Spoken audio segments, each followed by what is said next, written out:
Hello friends, आज मैं आपके साथ शेयर करूंगी आप शकरकंद को एज ए ऑर्नामेंटली नहीं, क्योंकि इसमें फ्लावरिंग भी होती है। तो ये फ्लावरिंग वाइन है, वो दो टाइम इसमें फ्लावरिंग होगी। एक नवंबर दिसंबर के टाइम पे, और एक ये मार्च के टाइम पे मोस्टली इसमें फ्लावरिंग होती है। तो आप इसे एज ए वाइन, या अगर आपको शकरकंद ग्रो करना है तो उसका क्या मेथड है, देखिए। बहुत ही इजीली अगर आप शकरकंद को इस तरह से पानी में रख देंगे तो 15 से 20 दिन के अंदर इसमें इस तरह से रूटिंग और वाइन बन जाती है। और अब ये देखिए, इस समय मार्च के टाइम पे इसमें फ्लावरिंग भी हो रही है। कल तो इसमें 2 फूल खिले थे और अभी काफ़ी अच्छी बड्स बनी हुई हैं। तो इस ग्रो बैग में मैंने एज ए ऑर्नामेंटल वाइन ही ग्रो किया है, मैंने शकरकंदी ग्रो नहीं की है। इसके साथ साथ मैं एक बार इस तरह से हैंगिंग बास्केट में भी as a ornamental vine grow कर चुकी हूँ। शकरकंद बहुत ही इजीली पानी में प्रोपोगेट हो जाती है। आप इस तरह से शकरकंद ले लीजिए, और जिस तरफ आपको इस तरह से रेशे यानी इसके रूट्स दिखाई दें, उसे आप इस तरह से पानी में रख दीजिए। और पूरा पानी में डिप ना ही कीजिएगा, क्योंकि ऊपर की तरफ से इसमें वाइन निकलती है। तो आप इस तरह से जब इसे पानी में रखेंगे, तो अगर आपने फरवरी में रखा हो, या फिर आप अगर अक्टूबर के टाइम पे रखेंगे, तो 15-20 दिन के अंदर ही इसके अंदर आप देखेंगे नई ग्रोथ आपको दिखाई देने लगेगी। तो उसके बाद आप क्या कीजिए, पूरी शकरकंद को ही उठा के, आपको अगर as a ornamental vine grow करनी है तो सॉइल के अंदर लगा दीजिए। आपको जहाँ पे भी ग्रो करना हो, अगर आपको हैंगिंग बास्केट में लगाना है, इतनी बड़ी शकरकंद मैंने हैंगिंग बास्केट पे लगाई थी और काफ़ी अच्छी चली थी, और इसमें बहुत अच्छी ग्रोथ होती है। तो आप ऐसे ही इसको सॉइल के अंदर लगा दीजिए, तो इसे अगर आपको ऑर्नामेंटल वाइन ग्रो करना है तो। और अगर सेकंड टॉपिक पे अगर मैं बात करूं, अगर आपको शकरकंद से और शकरकंद ग्रो करना है, तब आपको क्या करना होगा। उस केस में आपको ये करना है, आपने अपनी शकरकंद जैसे दबा दी, उसके बाद ये वाइन थोड़ी बड़ी होगी। जब वाइन थोड़ी मैच्योर हो जाती है, अगर हम सॉइल मतलब जमीन में ग्रो कर रहे हैं, तो जमीन पे फैल के ये वाइन चलती है, तो जगह जगह ये जो इसकी पत्तियों की नोड्स है, वहां से रूट्स निकलने लगती हैं। तो आप उसको भी कट करके, लगभग 2 महीने पुरानी होनी चाहिए आपकी वाइन, अगर आपको एक अच्छी और हेल्दी शकरकंद ग्रो करनी है। तो फिर इन वाइन को, मतलब ये जो तना है, ये जो स्टेम है, इन स्टेम को 1-1 इंच काट के नोड वाले पोर्शन से आप सॉइल में दबा दीजिए। फिर उस जो रूटिंग वहाँ पे स्टार्ट हुई है, वहां से आपकी और शकरकंद बननी शुरू हो जाएंगी।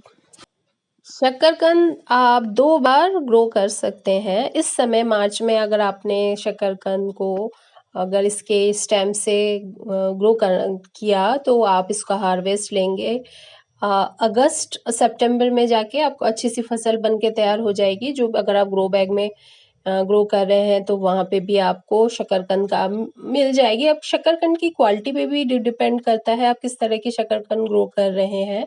तो अच्छी शकरकंद ही लीजिएगा। और सेकंड, आप अगर इसे अक्टूबर नवंबर के टाइम में आप इसे ग्रो कर सकते हैं, जिसका हार्वेस्ट होता है ये फरवरी मार्च के टाइम पे। तो आप 2 बार शकरकंद ग्रो कर सकते हैं। और अगर आप चाहें तो as a ornamental vine, ornamental के साथ साथ देखिए कितनी अच्छी बडिंग अभी हो रही है, इसमें फूल भी खिलता है। तो बहुत ही प्यारी और ब्यूटीफुल सी इसकी पत्तियां भी बहुत ब्यूटीफुल है, और ग्रीनरी ऐड करती है आपके गार्डन में। और फ्री में आप अपने गार्डन में एक ब्यूटीफुल सी वाइन विद, ये देखिए इसमें कितना सुंदर फूल है इसका, इस फ्लावरिंग वाइन को ग्रो कर सकते हैं। अब इसकी क्विक अगर मैं केयर टिप्स बोलूँ, तो पोरस सॉइल लीजिएगा, और इसमें ओवर वाटरिंग बिल्कुल मत कीजिएगा, थोड़ा ड्राई साइड में ही रखिएगा, क्योंकि मैंने इसमें कंद रखा है, मतलब वो शकरकंद पूरा है। अगर मैं ज़्यादा पानी दूंगी तो वो क्या हो सकता है, वो गल जाएगा, वो सड़ जाएगा उस केस में। मेरे पास ये जो ग्रो बैग में वाइन है, ये लास्ट ईयर से, मतलब लास्ट मार्च में मैंने लगाई थी, और 2 बार इसमें फूल खिला है। जब लास्ट टाइम अक्टूबर में इसमें फूल खिला था तब देख के मुझे बहुत अच्छा लगा था। उस समय मैं इस पे वीडियो नहीं बना पाई थी। अब ये फिर से इसमें इस समय फ्लावरिंग हो रही है, लेकिन इसके साथ साथ बहुत ज़बरदस्त इस समय इस दोनों मैंने देखा है यूजली शकरकंद में बहुत ज़्यादा माइट्स अटैक होता है। तो उसके लिए सिंपल मैंने क्या केयर टिप्स की है, मैंने पूरी अपनी वाइन पे अच्छी तरह से उसे वॉश करके उस पे राख ऐड कर दीजिए। ये अभी आपको इसमें दिख नहीं रहे होंगे, पूरी सारी लीव्स में एकदम पूरे जाले बना दिए हैं माइट्स ने। तो अब मैं इसमें सिंपल इसका क्या रेमेडी, मैंने सिर्फ इस तरह से ये जो राख होती है वो डैश उसको इस तरह से इस पे छिड़काव कर दिया अपने सभी, क्योंकि ये एंटी फंगल एंटी बैक्टीरियल भी होती है। तो बस इस तरह से मैंने इसे छिड़काव कर दिया था। अब देखिए आपको नजर आ रहा है किस तरह से बुरी तरह से ढक दिया है पूरे मेरी वाइन को। तभी इसकी जो लीव्स हैं थोड़ी सी इस तरह से आपको खराब नजर आ रही होंगी। अब देखिए मैंने राख डालने के बाद आज सुबह ही अच्छी तरह से इस वाइन को वॉश किया है। तो ये किया और फिर से मैं इसे 4-5 दिन बाद सेम प्रोसेस रिपीट करूंगी और होपफुली वैसे जो शकरकंद की वाइन है ये खराब नहीं होती, क्योंकि इस समय बड्स बन चुकी है तो मैं कट नहीं कर रही हूँ कि फूल खिल जाए इन सभी बड्स पे। अदरवाइज मैं सारी स्टेम अगर कट करके फेंक देती तो फिर से जो मैंने ये शकरकंद इस ग्रो बैग में दबा रखी है तो वहां से नई जो है वो वाइन ग्रो हो जाती है। और नई ये देखिए कितनी ब्यूटीफुल सी लीफ है। तो आप और अगर आपको अच्छी फ्लावरिंग चाहिए तो इसको आप फुल डे सन में रखिएगा, तभी इसमें बहुत अच्छी सी फ्लावरिंग होगी। और अगर आप सेमी शेड में रखेंगे तो आप इसे एज ए ऑर्नामेंटल वाइन भी ग्रो कर सकते हैं। लेकिन ये जो इसका जो पीक टाइम होता है जैसे मार्च अप्रैल या फिर उस तरफ अक्टूबर नवंबर के बाद धीरे धीरे आपको देखे लगेगा कि आपकी वाइन सूखने लग जाएगी।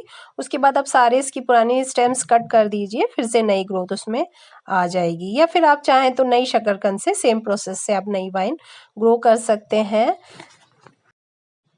तो अगर आप मेरे इस चैनल पे पहली बार आए हैं तो प्लीज़ मेरे चैनल को सपोर्ट कीजिए। ये देखिए क्रैनबेरी हिबिस्कस में आज फ्लावरिंग हुई है, कल इसमें फूल नहीं खिला था। बहुत ही ब्यूटीफुल सा फूल खिलता है, लेकिन इसके साथ साथ मैं इसमें एफिड्स अटैक भी देख रही हूँ इस समय। और फेस्टिवल सीजन में जब हम थोड़ा सा इधर 5-6 दिन के लिए बिजी हो जाते हैं, इस समय बहुत ही रैपिडली आप देखेंगे इस तरह से पेस्ट अटैक से आपका पौधा खराब होने लग जाता है। तो आप जरूर ध्यान रखिएगा। और ये देखिए गुलदाउदी में फिर से अच्छे से फूल खिलने लगे हैं।